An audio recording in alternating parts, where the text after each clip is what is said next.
L'Ukraine vient d'envoyer un message clair à Moscou, fort et flamboyant. Un chasseur russe Su-35 vient d'être abattu au-dessus de Koursk. Et bien que les premiers rapports aient été rares, l'implication est énorme. Les pilotes ukrainiens formés par l'Occident et les F-16 pourraient déjà être en train de changer l'équilibre dans les airs. Reuters a été parmi les premiers à rapporter la confirmation par l'Ukraine qu'un Su-35 russe avait été abattu au-dessus de l'oblast de Koursk le 7 juin 1920. L'annonce, faite via Telegram, a été brève ce matin. Le 7 juin 2025. À la suite d'une opération réussie de l'armée de l'air dans la direction de Koursk, un chasseur russe, Sukhoi 35, a été abattu. Aucun autre détail n'a été partagé immédiatement. Le message était accompagné d'une vidéo frappante de 15 secondes publiée sur Telegram.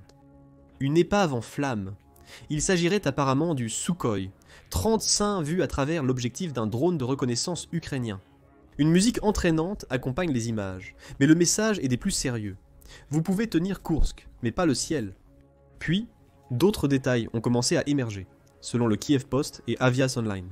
Il ne s'agissait pas d'une frappe de drone sur un avion au sol, mais d'une destruction en vol. L'un des F-16 ukrainiens avait pénétré profondément en territoire russe, avait verrouillé un Su-35 en vol et l'avait abattu lors d'un affrontement aérien en face à face. Et c'est important parce que le Su-35 est censé surpasser tout ce que possède l'Ukraine. Jusqu'à présent, le Kiev Post a gardé son rapport simple, indiquant que des informations non confirmées suggèrent que l'Ukraine a utilisé un F-16 fourni par les Pays-Bas, qui a abattu le Sukhoi 35 à l'aide d'un missile américain, AIM-120 Advanced Medium Range, Air-to-Air Missile. Il a aussi relayé les premières spéculations que l'Ukraine aurait peut-être simplement démontré ses capacités de liaison de données avec un SAB suédois. 340 plateformes aéroportées de détection et de contrôle, alerte avancée aéroportée et C ont participé à l'attaque. Nous examinerons cela prochainement. Quant au rapport en ligne de AVAC, il nous indique que l'annonce de l'armée de l'air ukrainienne n'a pas explicitement déclaré que l'Ukraine avait utilisé un F-16 pour abattre le Su-35. Cependant, cela par ça a été fortement sous-entendu par des canaux officiels. Et, selon AVS Online, des sources proches du gouvernement de Kiev affirment qu'un F-16 était impliqué. Les deux parties restent silencieuses sur l'incident. Les médias russes ont confirmé la destruction du Su-35 sans donner plus de détails, selon AVS Online. Cela confirme que la Russie affirme que le pilote du Su-35 a réussi à s'éjecter de l'avion et a ensuite été récupéré vivant par ses camarades. L'Ukraine, quant à elle, reste discrète sur ses plans. L'Ukraine confirme qu'un Su-35 a été abattu, sans préciser comment cela s'est produit. Les seuls autres détails proviennent du compte X de Clash Report. Le 8 juin, il a confirmé qu'un Su-35 avait été abattu et a partagé des images apparemment capturées par une équipe d'évacuation russe. Une vidéo tournée depuis un hélicoptère révèle l'épave fumante du chasseur russe. L'équipage recherche le pilote éjecté. C'est tout ce que nous savons, officiellement du moins. Mais les spéculations vont bon train. L'ensemble de l'incident marque la première fois que l'Ukraine détruit un Su-35 russe lors d'un combat aérien. Ce qui nous amène à la façon dont l'Ukraine a réussi ce coup. La réponse semble être une combinaison de l'AIM, 120 missiles, Amram et une plateforme aérienne suédoise spéciale alimentent les F-16 ukrainiens, leur permettant de dépasser toutes les attentes. Parlons d'abord du missile. Selon le site web de l'États-Unis Air Force, l'AIM, 120 Advanced Medium Range Air-to-Air Missile, est un missile RR à moyenne portée. Il fonctionne en toute météo et permet aux pilotes de frapper une cible au-delà de la portée visuelle. Le missile est compatible avec les avions de chasse F-16, F-15, F-22, FA-18C et F et F-35. Les États-Unis font clairement assez confiance à ce missile pour le déployer sur toutes leurs principales plateformes aériennes. L'Ukraine vient de démontrer l'importance des missiles. 143,9 pouces, à un diamètre de 7 pouces, et une envergure de 20,7 pouces. Il n'est pas particulièrement lourd, pesant seulement 335 livres. Cependant, qu'est-ce que ce faible poids enlève? En termes de puissance de feu pur, il compense largement par sa vitesse et sa portée. Les États-Unis Air Force affirment qu'un AIM-120 peut parcourir plus de 20 miles à des vitesses supersoniques. Il est guidé vers sa cible grâce à une combinaison de radars actifs et d'un système de navigation inertielle qui permet des corrections en cours de trajectoire.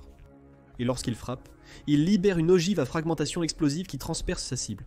Ah, et il est relativement peu coûteux. Un seul AIM, 120, a un prix unitaire de 386 000 $ selon l'États-Unis Air Force. Selon Popular Mechanics, construire un Su-35 peut coûter à la Russie jusqu'à 85 millions de dollars. L'utilisation d'un missile bien moins cher par l'Ukraine a permis d'éliminer l'un des atouts les plus précieux de la Russie, offrant ainsi un retour sur investissement considérable. Cependant, l'Ukraine n'a pas mené cette frappe seulement avec un F-16. Aviation Online et le Kyiv Post nous indiquent que le F-16 était accompagné d'un avion de surveillance, Airborne Surveillance and Control, 890, fabriqué en Suède. C'est le type AEWNC dont nous avons parlé plus tôt.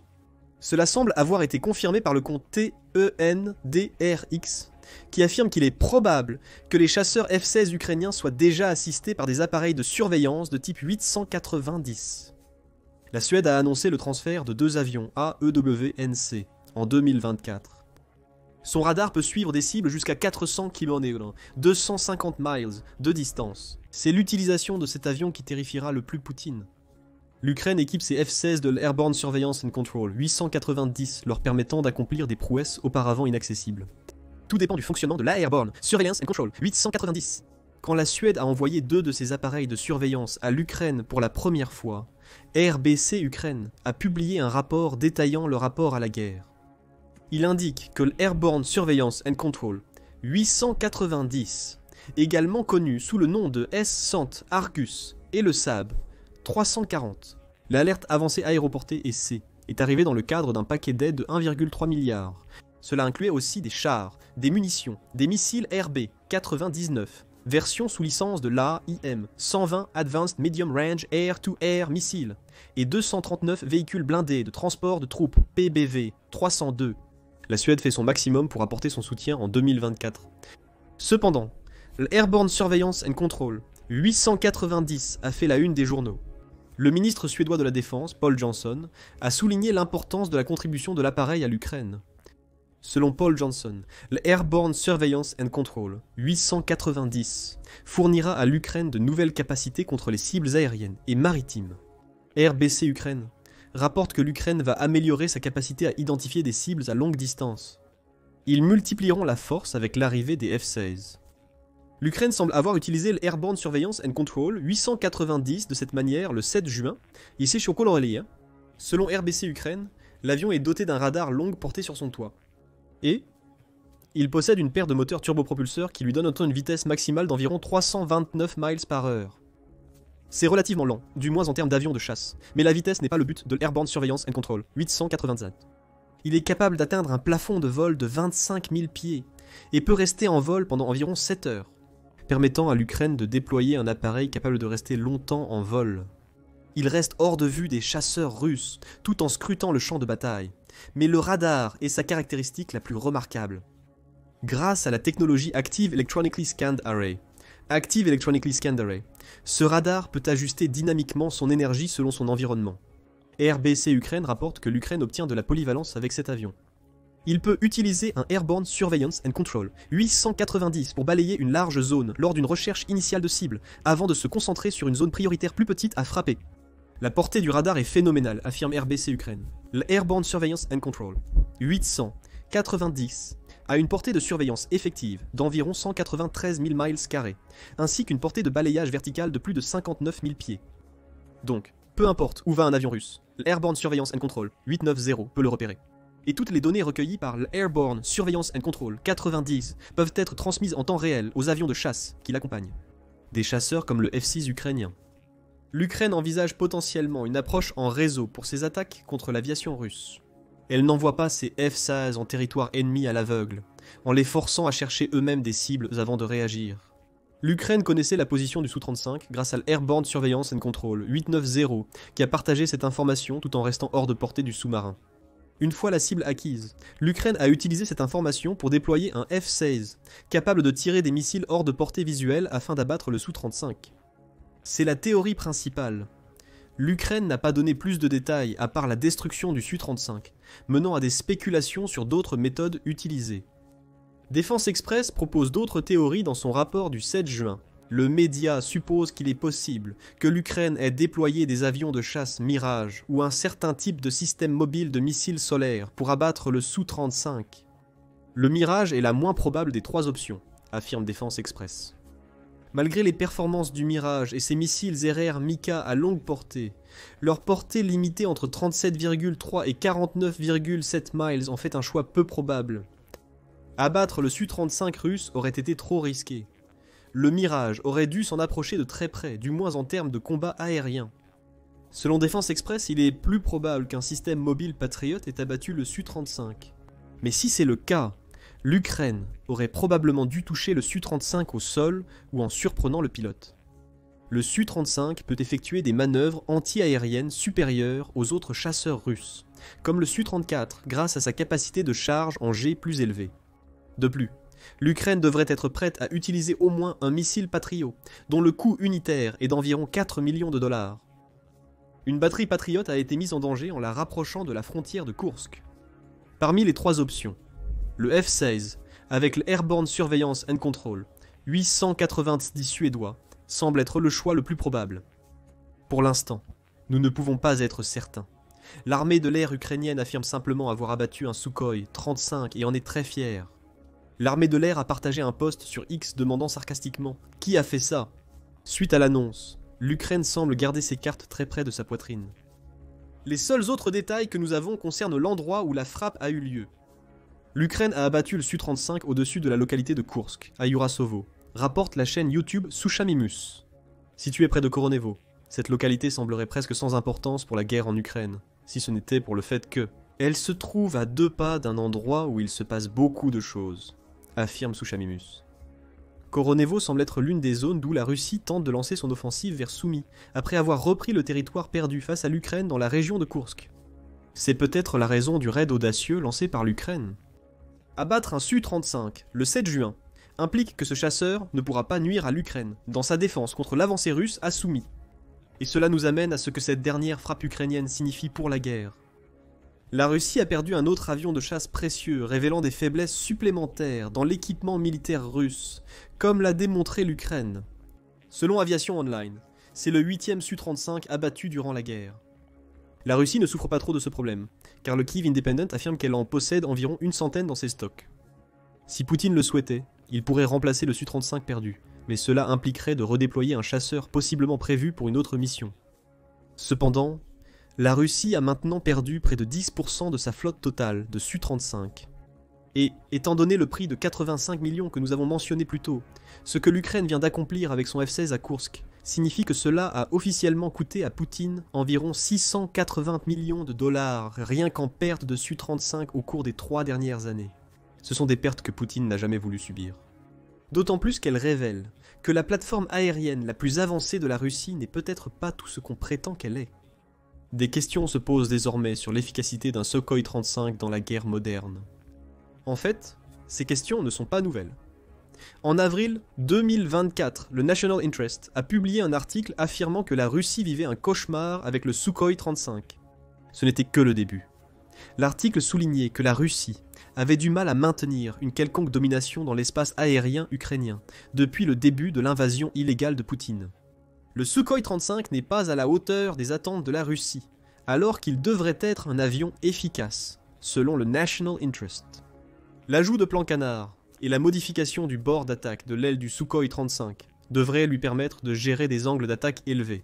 Le Sukhoi 35 supérieur au Sukhoi 27 dispose d'une nouvelle surface de vol, lui permettant de supporter jusqu'à 10 G, avec un radar à réseau phasé qui permet à l'appareil d'engager des cibles au-delà de l'horizon.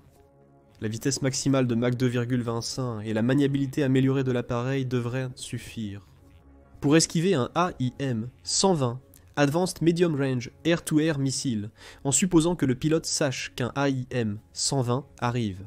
Mais le gros problème que la Russie a avec son Su-35S selon The National Interest, c'est que l'Ukraine avait déjà trouvé des moyens de l'abattre, même avant qu'il ne lance sa mission audacieuse. Plusieurs appareils ont été abattus avant le 7 juin, avec au moins un des Su-35, qui semble simplement être tombé en panne et s'être écrasé sans aucune intervention ukrainienne. En mars 2024, d'après The Guardian, le point ici est que le Su-35 ne semble pas être un avion aussi fiable que la Russie en aurait besoin, que ce soit comme force d'attaque ou, au sens littéral, pour être suffisamment fiable pour rester en vol. C'est peut-être pour cela que la Russie a limité le déploiement de ses Su-35 à l'arrière du front pendant une grande partie du conflit. Poutine sait qu'il perdra davantage s'il essaie d'affronter l'Ukraine directement avec les Su-35. L'incident de Koursk prouve qu'il a raison. Le Su-35 a été exposé comme un avion qui n'est pas capable de rivaliser avec un F-16, soutenu par d'autres avions de surveillance avancés. La frappe ukrainienne sur Koursk révèle que ce territoire n'est pas aussi contrôlé par la Russie qu'elle le prétend.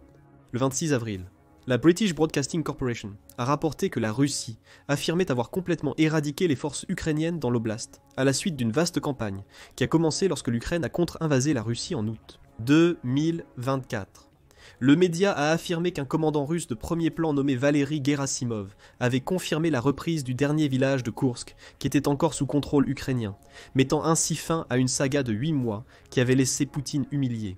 Gerasimov a salué l'héroïsme des soldats nord-coréens, que la Russie a utilisé pour reprendre Koursk, qui faisait partie d'une contre-offensive russe de 70 000 hommes visant à expulser l'Ukraine.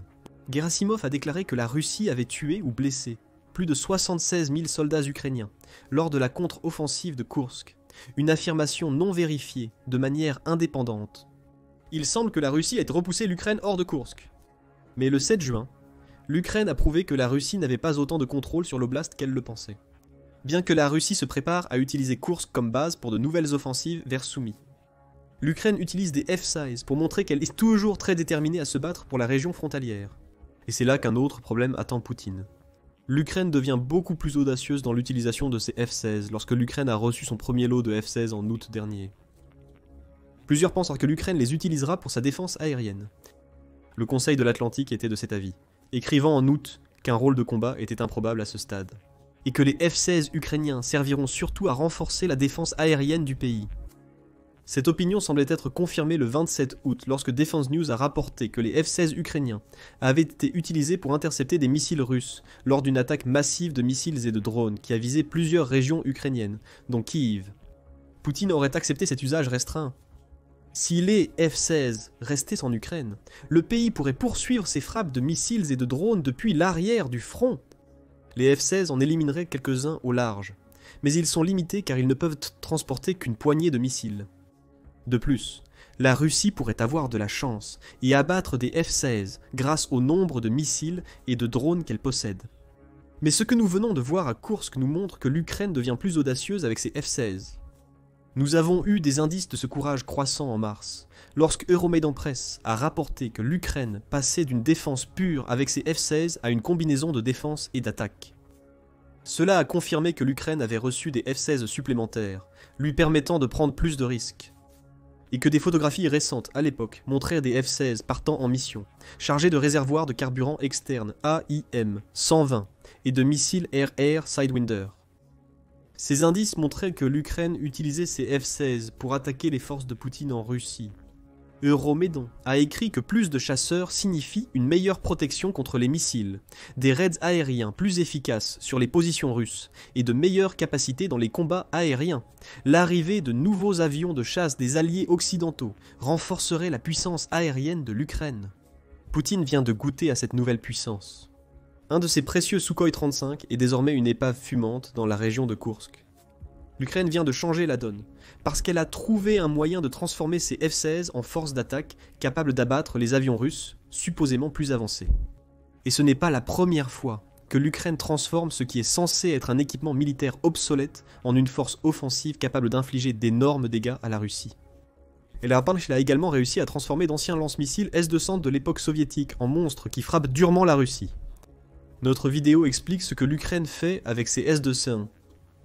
Abonnez-vous à The Military Show pour plus de vidéos sur les derniers développements de la guerre en Ukraine.